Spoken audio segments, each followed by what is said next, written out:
Hey there. We've all heard stories of when a magician or a sorcerer uses their magical incantations and secret rituals to summon a demon or devil and direct them to do something which helps them advance.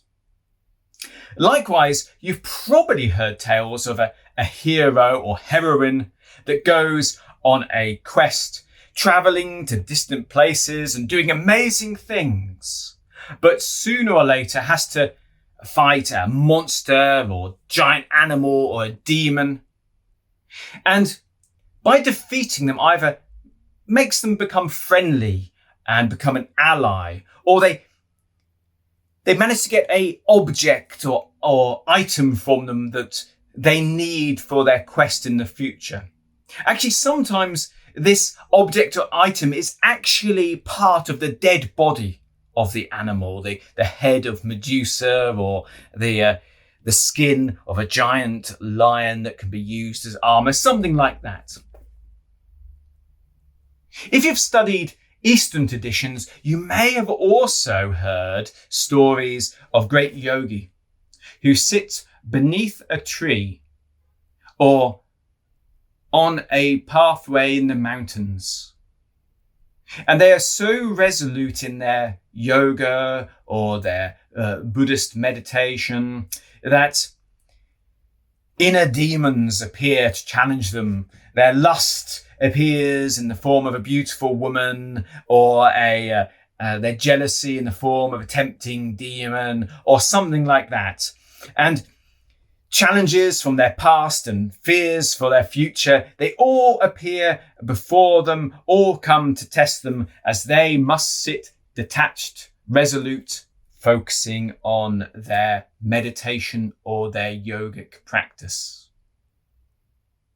Well, in this video, we're going to talk about how you can bring the inner challenges that are within you forth, and how you can harmonize with them and turn them into allies.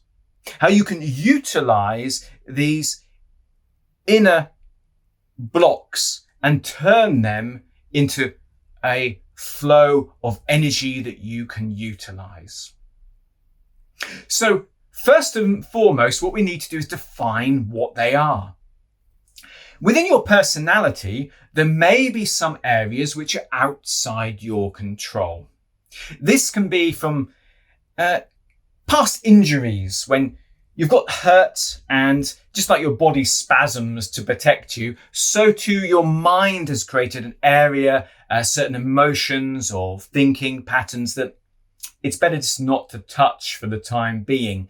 Maybe you were too young in a circumstance and you didn't have time to learn or adapt. It was best just to close that down.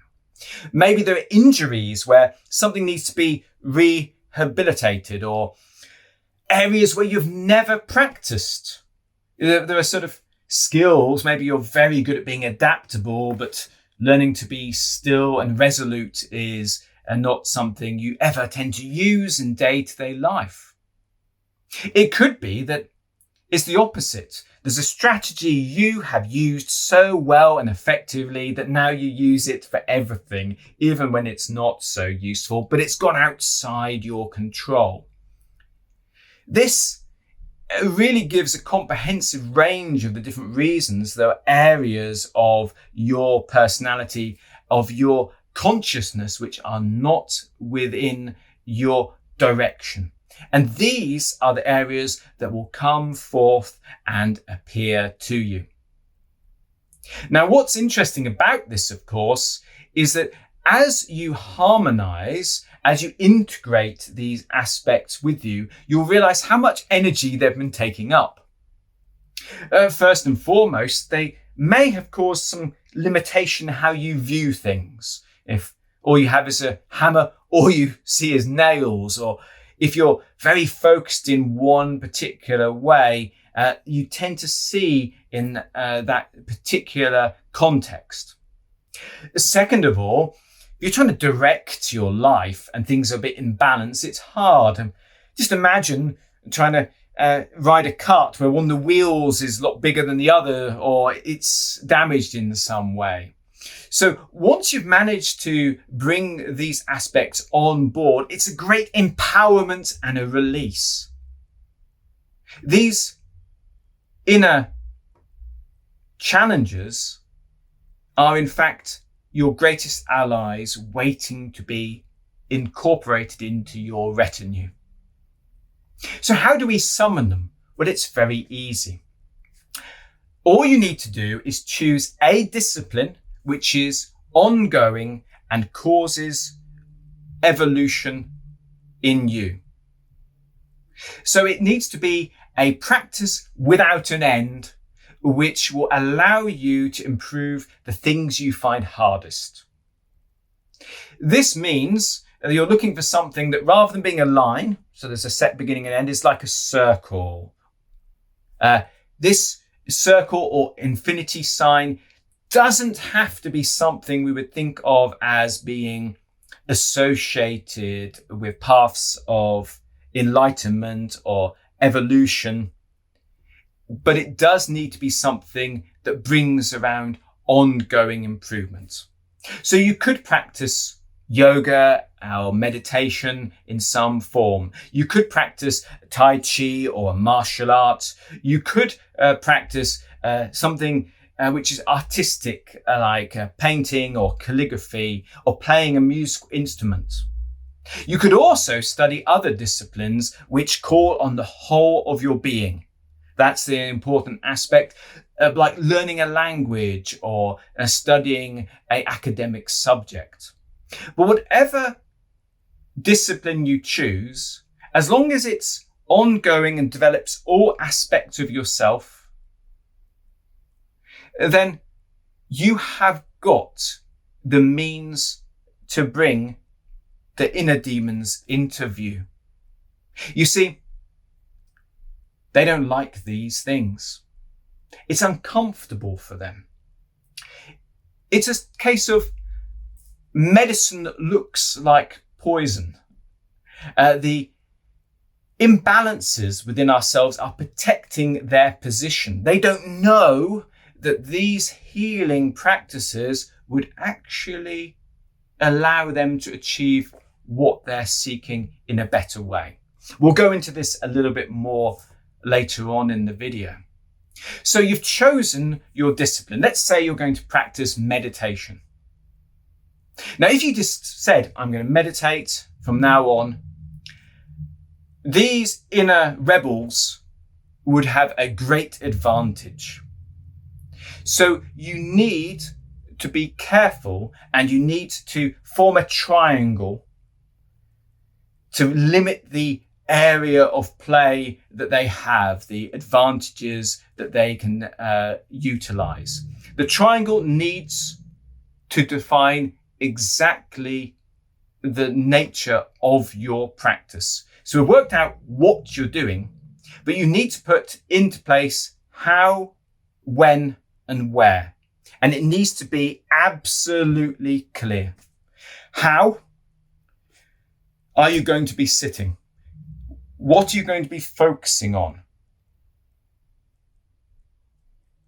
How long is it going to be? Is this going to be progressive? Are you adding a minute each week?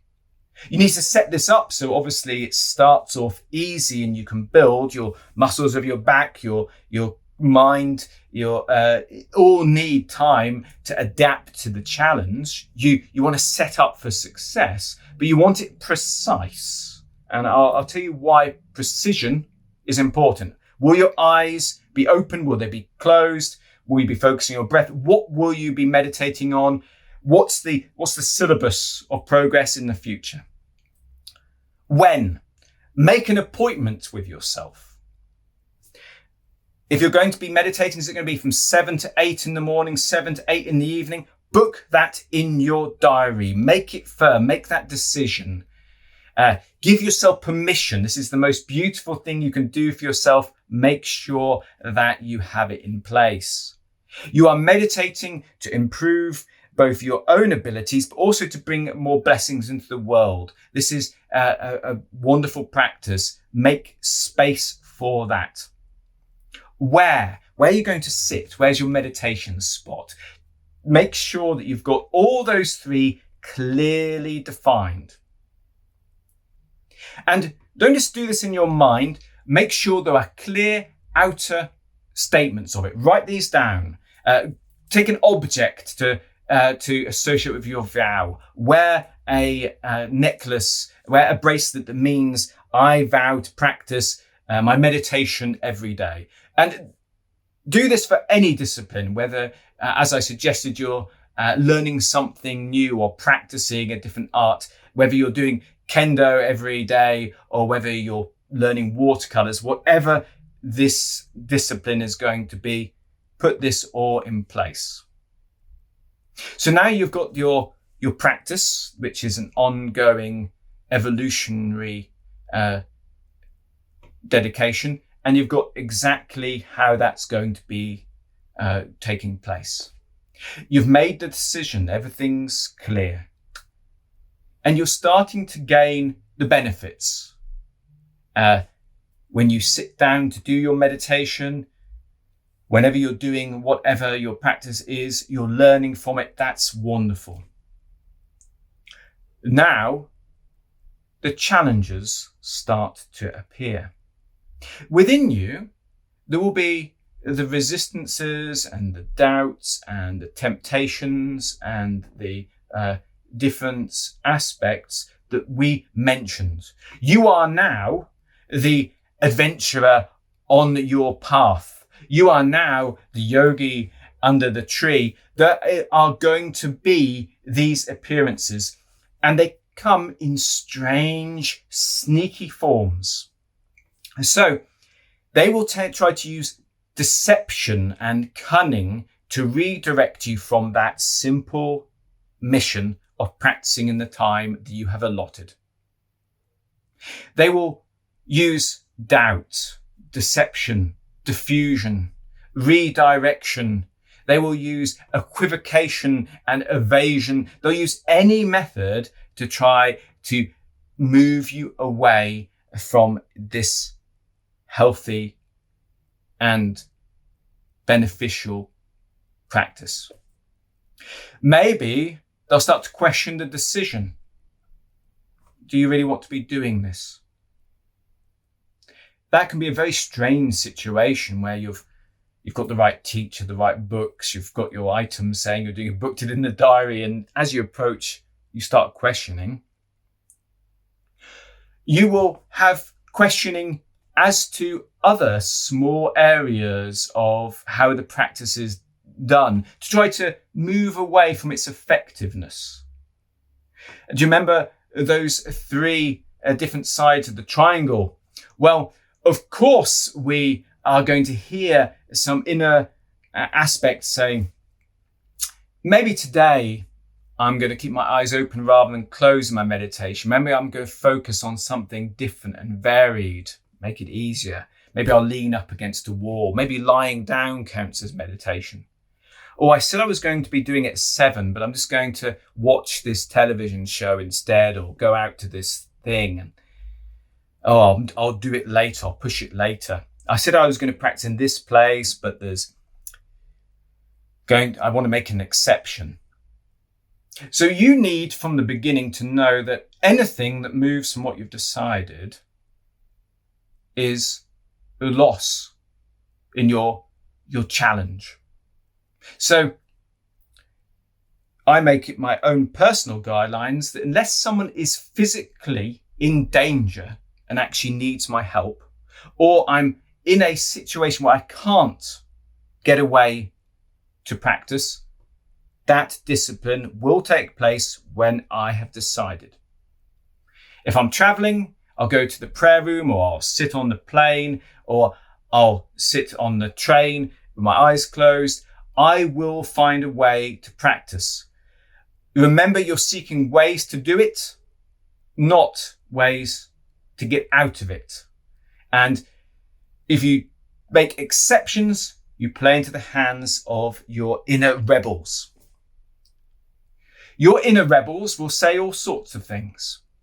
I'm too tired. It's too easy. It's too hard. And in fact, that it's too easy, it's too hard, it's quite interesting. You will see practitioners, once they've put this in place, think, this isn't a challenge, it's boring. Then a week later say, this is too challenging, I don't want to do it. So what do? How do you deal as these apparitions appear before you as you sit? What do you do? Most of them can be dealt with by just letting them flow past. They're doubts that just needed to express themselves. They're aspects of yourself which need to develop strength and be reassured. They're areas that your mind will naturally harmonise. If you actually just do the practice, it will bring them on board for you. It's a bit like how you learn by repetition. You throw a dart towards a target, you just get better at throwing it. You don't know how, you're not making much conscious adjustment. Your inner self will harmonise these aspects if you just apply yourself to the discipline. If, however, there are rare circumstances when there is a repeated strong objection that you need to apply some degree of effort to overcome, then it is time to listen and to harmonise. There are different approaches to this, and you need to assess things on a case-by-case basis. The underlying principle is to look at what that inner conflict is after. It's always trying to do something to help you and to improve your circumstance. Looking at the goal and finding a more authentic, positive way to bring that about is normally the best way. And you can do this in many different ways. You can sometimes turn the objection on its head, or you can go with the objection and use its kind of force against it. You can use your opponent's weight and strength to your advantage. So, for example, if you find yourself thinking, I'm too tired to practice tonight, turn that around. This is wonderful, I'm tired. There are people on Zen retreats who are deliberately staying up at night so they practice while tired. This is a good training. I want to train now because this is special training. If you think this is too easy, think, well, it's wonderful. I put together programs so it's getting progressively harder. If it's too easy, then this is a triviality for me.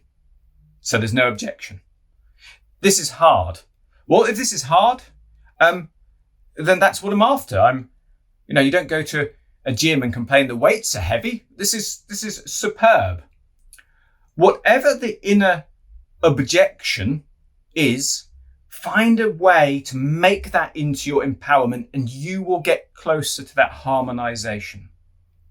If you have doubts, why am I doing all this? I'm not sure I believe in any of these spiritual things. So, well, if none of these spiritual things are real, it's more important I control my mind during life. If there's nothing more than the physical body, I really need to meditate because I need to make sure this life is perfect because it's my only run. So whatever those objections are, use them as your empowerment. But you are the ruler. You are the king or queen of the kingdom. You are on the throne. Don't let anything else direct you or change what you have decided you're going to be doing with this discipline. When you have identified reoccurring aspects, you've gained self-knowledge, write them down, examine them, find the truth. Sometimes you'll find there are aspects of yourself that need reassurance. And that's part of your practice that will lead them into aiding you. You're worried you might not be able to do this. There's some part of you that's worried. So part of your discipline can be reassuring or positive repetition of an auto-suggestion or a mantra as you approach. Maybe you find that every time you're about to meditate, there's something else you want to do. You want to do something that's relaxing, watch that TV show, go for a walk, listen to that music. Listen to that. You want more relaxation. There's part of you wants more relaxation. And whenever there's a gap, this is being requested. So you could bring relaxation into that meditation. So I want to relax. This is more relaxing than television. Wonderful. I'm going to do this. Maybe you want to book more time in your day-to-day life for that relaxation. If you find your mind comes up with objections which are circumstantial, use those. If I feel too emotional to do my yoga or Tai Chi, well, actually yoga or Tai Chi is ideal to calm your emotions. Make that part of the solution, but do listen to what's going on. Sometimes just listening enough is enough for the apparition, the ghost, to diffuse into nothingness once it's been heard, reassured. These are some general guidelines that you will learn yourself. Interpreting the objections as they come with a sense of expectation that this is a positive aid in some way, giving the deep mind the benefit of the doubt that though confused, misdirected, or somehow communicated in a disruptive way, there's something there which will help you with your meditation. There's something that will help you stick to that meditation and achieve in that. This is a beautiful key that will open the door to many different advancements.